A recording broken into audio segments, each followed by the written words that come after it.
Kisah teladan Ashabul Kahfi. Ashabul Kahfi adalah penghuni-penghuni gua. Mereka terdiri dari 7 orang, yakni Taksalmina, Tamlika, Martunus, Bainunus, Sarbunus, Zunuanus, dan Kashfitatanunus. Mereka semua adalah penduduk dari sebuah negeri bernama Afsus, dan mereka adalah orang-orang yang beriman. Namun, setelah kedatangan Raja Dicyanus, penduduk negeri Afsus menjadi ingkar.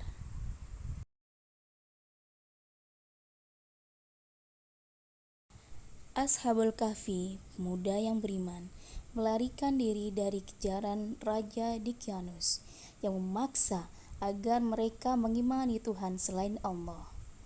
Lalu mereka pergi ke sebuah gua dan mereka tertidur selama 309 tahun. Kita saksikan kisah tentang Ashabul Kahfi. Kisah Ashabul Kahfi, pemuda saleh penghuni gua.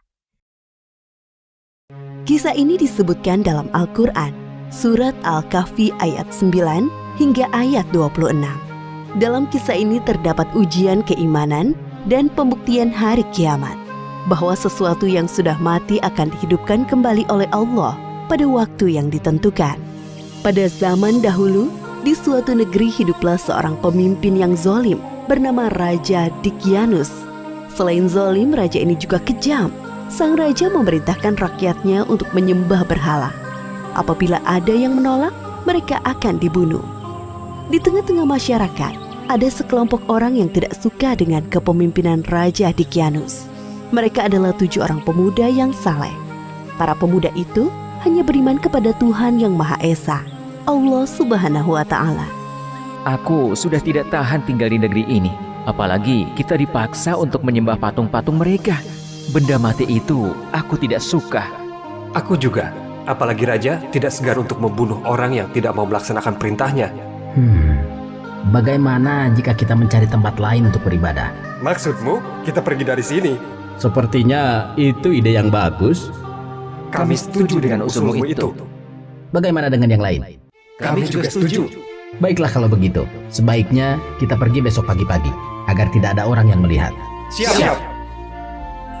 Keesokan harinya, 7 orang pemuda saleh meninggalkan negeri mereka dengan bersemangat. Para pemuda ini yakin bahwa keputusan meninggalkan adalah petunjuk dari Allah agar selamat dari kezaliman raja. Bersama mereka ada seekor anjing yang mengikuti selama perjalanan. Setelah berjalan jauh, sampailah di depan sebuah gua. Gua yang cukup besar dengan dinding yang tampak tua. Sebaiknya kita beristirahat sebentar di gua ini. Kau yakin? Apakah aman di dalam sana? Aku akan masuk ke dalam untuk memeriksanya. Salah satu pemuda itu masuk ke dalam gua.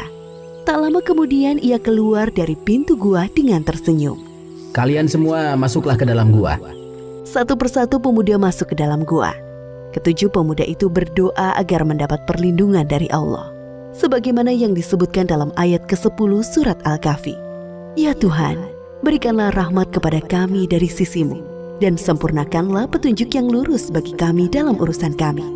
Ketika para pemuda itu beristirahat, Allah menunjukkan kuasanya dengan membuat mereka tertidur selama 309 tahun. Seperti yang disebutkan dalam surat Al-Kahfi ayat ke-25. Dan mereka tinggal dalam gua selama 300 tahun dan ditambah 9 tahun. Pintu gua menghadap ke sebelah utara, sehingga sinar matahari tidak bisa menembus ke dalamnya. Dengan begitu orang dari luar mengira bahwa gua ini tidak berpenghuni. Sedangkan anjing yang mengikuti mereka membentangkan kedua lengannya di depan pintu gua. Tak terasa 309 tahun telah berlalu. Allah membangunkan ketujuh pemuda saleh ini dengan tubuh utuh seperti sebelum mereka tertidur. Wahai saudaraku, sudah berapa lama kita tertidur? Aku kira sehari atau setengah hari. Aku tidak yakin. Terdengar bunyi perut keroncongan. Tiba-tiba aku merasa lapar. Tidak adakah makanan yang bisa kita makan? Sabarlah sebentar saudaraku. Aku akan pergi ke pasar membeli beberapa makanan untuk kita semua. Aku akan ikut denganmu.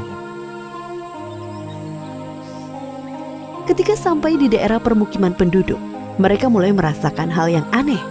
Bangunan, pakaian yang dikenakan orang-orang tampak asing, seperti baru pertama kali mereka lihat. Akhirnya, sampailah di sebuah pasar. Wahai anak muda, apa yang kalian butuhkan? Kami ingin membeli roti gandum dan buah anggur. Ini pesanan kalian.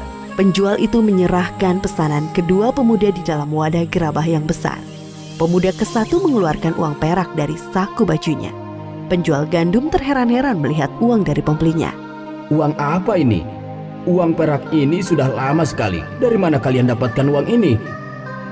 Maksudku, dari mana asal kalian sebenarnya? Aku baru pertama kali melihat anak muda seperti kalian berbelanja di pasar ini. Kedua pemuda itu pertama bingung mendengar perkataan si penjual. Memangnya sekarang tahun berapa? Itu sepertinya uang zaman dahulu. Jadi apa kita sudah tertidur selama bertahun-tahun lamanya? Penjual gandum makin bingung mendengar percakapan pembelinya. Tanpa sadar, tingkah mereka menjadi sorotan orang-orang di pasar.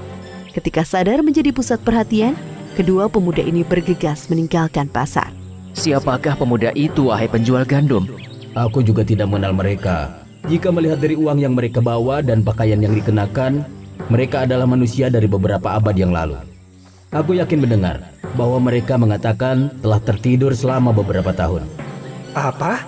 Kalau memang benar, tidak mungkin mereka masih hidup sampai sekarang. Bagaimana jika kita laporkan saja perihal pemuda asing tadi kepada sang raja? Benar, ayo cepat kita laporkan kepada raja. Setelah beberapa abad berlalu, negeri yang dulunya dipimpin oleh raja yang zalim berganti dengan raja yang baru. Raja yang sekarang adalah raja yang adil.